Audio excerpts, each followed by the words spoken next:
What's up, guys? You got an offer. You got an offer on the business. It was accepted. And what's next? Well, I'm going to tell you what's next. You got to put it in writing. You got to have the buyer sign something and the seller sign something. The deal that you agreed verbally is now on paper. And I'm going to show you how to do it. So stay for this whole video because at the end, I'm going to really dissect it and you're going to see everything. So you have an accepted offer. What's next is called a letter of intent or LOI.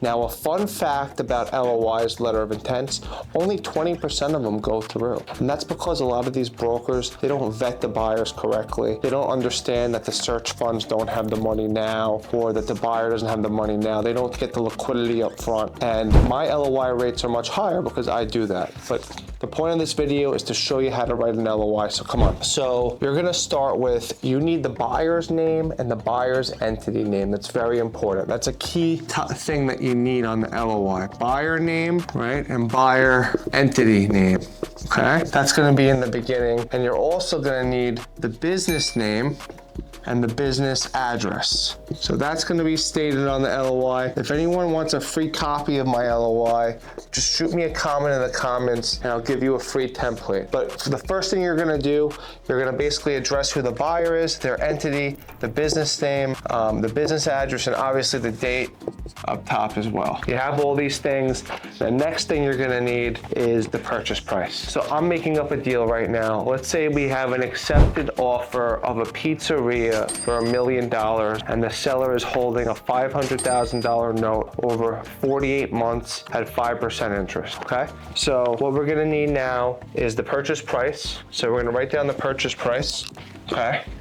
Then we're gonna have to figure out what the down payment's gonna be. Is it 10%? Is it 5%? Usually down payments on businesses under 5 million are 10%. So let's say the down payment, purchase price is 1 million, the down payment is $100,000. This down payment is gonna be held in the seller's attorney's escrow account. So we're gonna state that in the LOI, all right? Held in the seller's attorney's escrow account.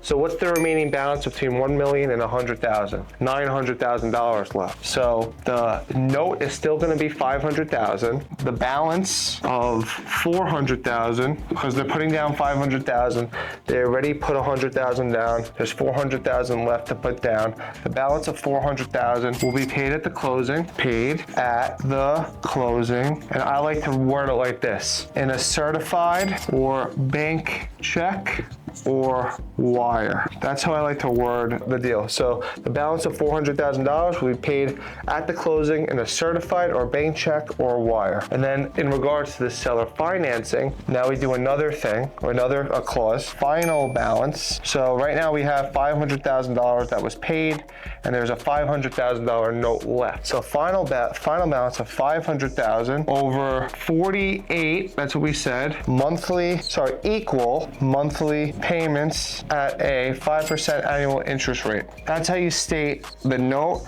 That's how you state the price, the down payment, the remaining down payment of the business, and the note. This is how you state it in writing under the purchase price section of the LOI. So everyone take a quick note of this. Remember, you could just comment and get my template if you like. If not, just take a quick note.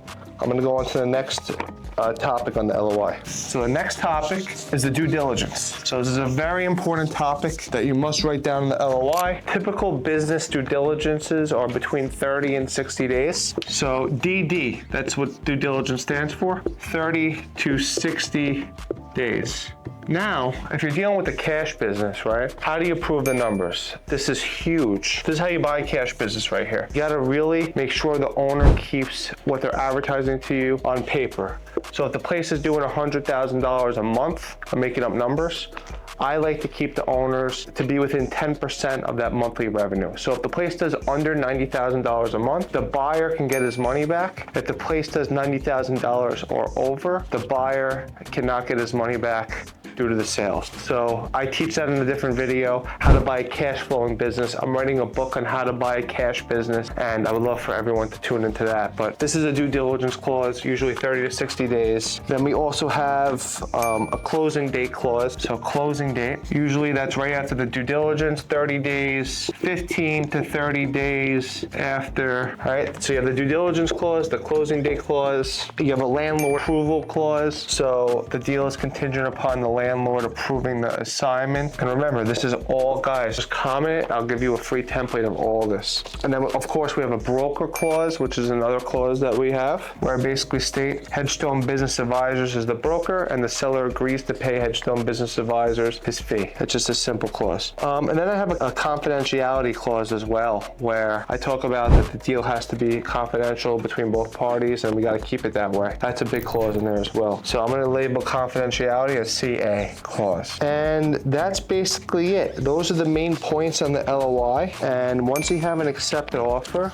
you have to put this together. Everything must be in writing. I also call another word for an LOI, another phrase is the sales binder. So I was taught a while ago to get the sales binder signed, which is the same thing as the LOI. And in some cases, I get a good faith deposit depending on the deal. So sometimes I get a deposit, usually 1% of the purchase price. So say it's $1 million. I would get $10,000 as a good faith deposit. Depending on the deal, I would give them 10 days to either make a decision if they want to move forward or not. And within those 10 days, the $10,000 is refundable. And then on the 11th day, it becomes non-refundable. So there are different ways to structure an LOI. I don't want to confuse anyone. These are the main topics. I hope this video helped. After the LOI, you go right into a contract. Before you go into a contract though, you got to introduce the attorneys, the buyer's attorney and the seller's attorney. That's called the introduction of attorney's emails, which I go over as well. So a lot of times people are a little hesitant on signing a letter of intents. They don't want to sign. They think that they're signing their life away, but this shows that they're serious. If someone is not going to sign an LOI with you, they're not going to close a deal, they're not going to sign a contract with you. Sometimes I've had stories where I put an LOI together and the buyers want to go right to a contract, but we still have to put this together to outline the terms to send to the attorneys. And that's what I educate them on. That's a big hurdle. You got to make sure the buyer understands that the letter of intent is non-binding, which means it's non-binding, and it's sent to the attorneys to structure the contract. And if they're not serious enough to sign an LOI, they're not serious enough to buy a business. That's my thought process.